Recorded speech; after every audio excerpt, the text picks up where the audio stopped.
పాప సుగాలి ప్రీతి ఇష్యూ.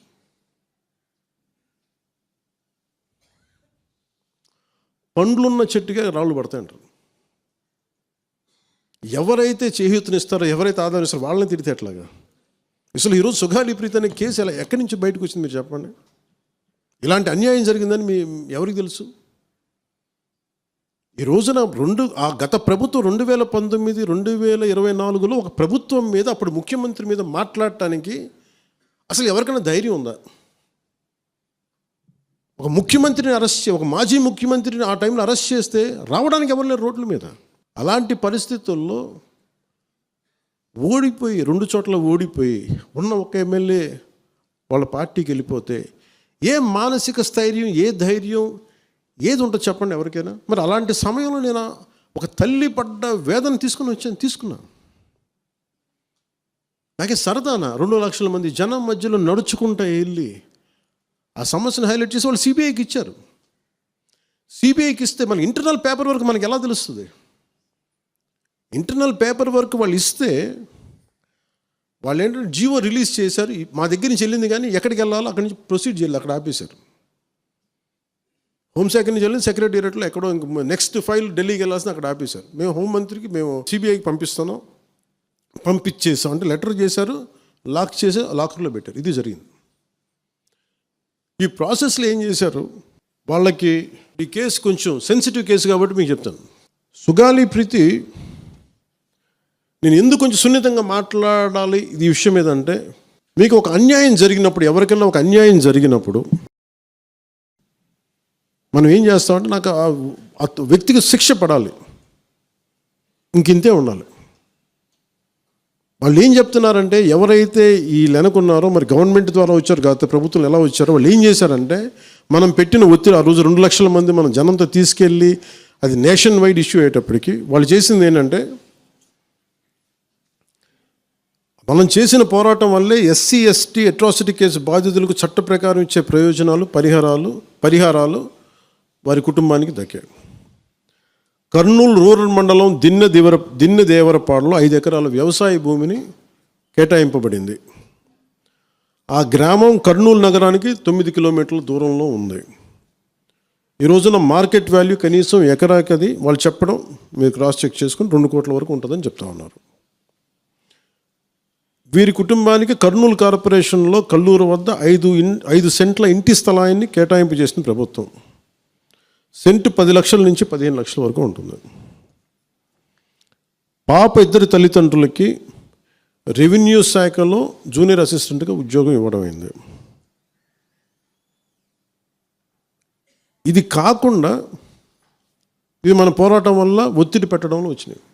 ఇవి కాకుండా నేను ఫస్ట్ టైం ఛార్జ్ తీసుకోగానే మొదట చెప్పిన మాట, పాపకి న్యాయం జరగాలి, ఏమేమి జరిగిందని సిఐడి చీఫ్ని నేనే తెలియజేశాను. డీజీపీ గారికి పంపించాను, అప్పుడు డీజీపీ గారికి తిరుమలరావు గారు, అలాగే సిఐడి అధికారులకు చెప్పాను, ఉన్నతాధికారికి, హోమ్ మినిస్టర్ గారికి చెప్పాం. ఇవన్నీ చెప్తే పోలీసు సిఐడి వాళ్ళు చెప్పింది ఏంటంటే, అసలు అప్పట్లోనే ఎవరైతే దీని వెనక కుట్ర వెనక ఉంది ఇవన్నీ చెప్తున్నారో ఏ డిఎన్ఏ తారుమారు చేశారు. ఎలా తారుమారు చేసి ఉండాలి? ఈ ఒత్తిడిలో వీళ్ళకి భూములు అవి ఇవి ఇచ్చేసి,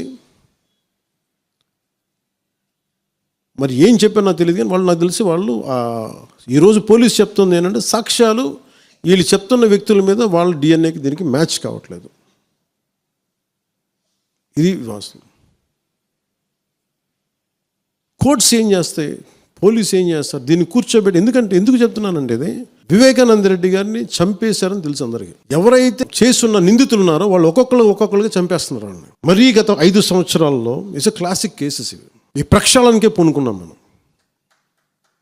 ఇది ముఖ్యంగా మన ఎమ్మెల్యేలకు కానీ, మీరు ఎంపీస్, యాజ్ అన్ ఎంపీస్ మీకు కూడా, మీరు ఈ కేసెస్ మీద మీరు రేపొద్దున అసెంబ్లీలో గళం ఎత్తాలి, మీరు తప్పదు. ముఖ్యంగా లా అండ్ ఆర్డర్, వీళ్ళు అందరూ తప్పించుకుంటూ వెళ్ళిపోతే ఇట్లా ఒక సోషల్ అన్రెస్ట్ వస్తుంది దీనివల్ల. అంటే వ్యక్తికి ఒక నేరస్తుడు చేసిన, ఒక కులానికి చెందుతాడు ఏదో ఒక నేరస్తుడు, మనం ఏం చేయలేము దానికి. ఇందాక అరుణ చెప్పినట్టుగా ప్రతి ఒక్కరు ఏదో కులానికి చెందాలి, వేరే దారి లేదు మనకి. మనం వేరేలా పొట్ల ఏదో కులానికి చెందాలి. కానీ తప్పు చేస్తే కూర్చోబెట్టి పలానా టక్కమైన ఒక మాట అనేస్తారు. పలానా ఎక్స్ చేసాడు అండవు, పలానా కాస్ట్కి చెందిన వాడు చేసాడు అంటారు. అసలు కాస్ట్ ఎక్కడి నుంచి వచ్చిందో తెలియదు క్రైమ్కి. సో అందుకని మేము బీయింగ్ లీడర్ని చాలా సెన్సిటివ్గా మాట్లాడాలి. మరీ నేను మిగతా వాళ్ళు గబుక్కున మాట్లాడేసి గత ప్రభుత్వ నాయకులు మాట్లాడేసి వెళ్ళిపోవచ్చు, ఈజీ అది. కానీ నేను అలా మాట్లాడకూడదు. దట్టు నేను ఇప్పుడు డిప్యూటీ సీఎం పదవిలో ఉన్నాను కాబట్టి నేను చాలా ఒళ్ళు దగ్గర పెట్టుకుని మాట్లాడాలి.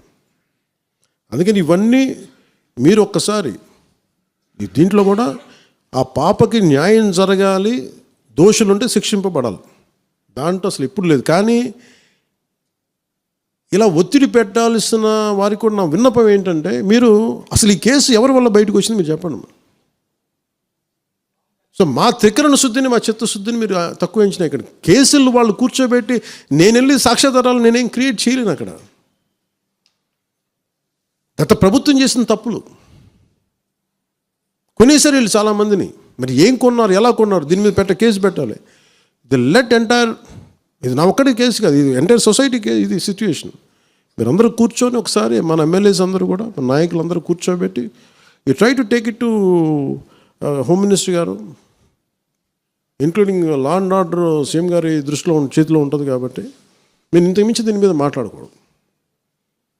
ఎందుకంటే నేను శిక్ష పడాలని కోరుకుంటాను. ఇంతకుమించి కాకపోతే ఏమైపోతుంది, నా మీద నన్ను లాగడం చాలా తేలిక అందరికీ.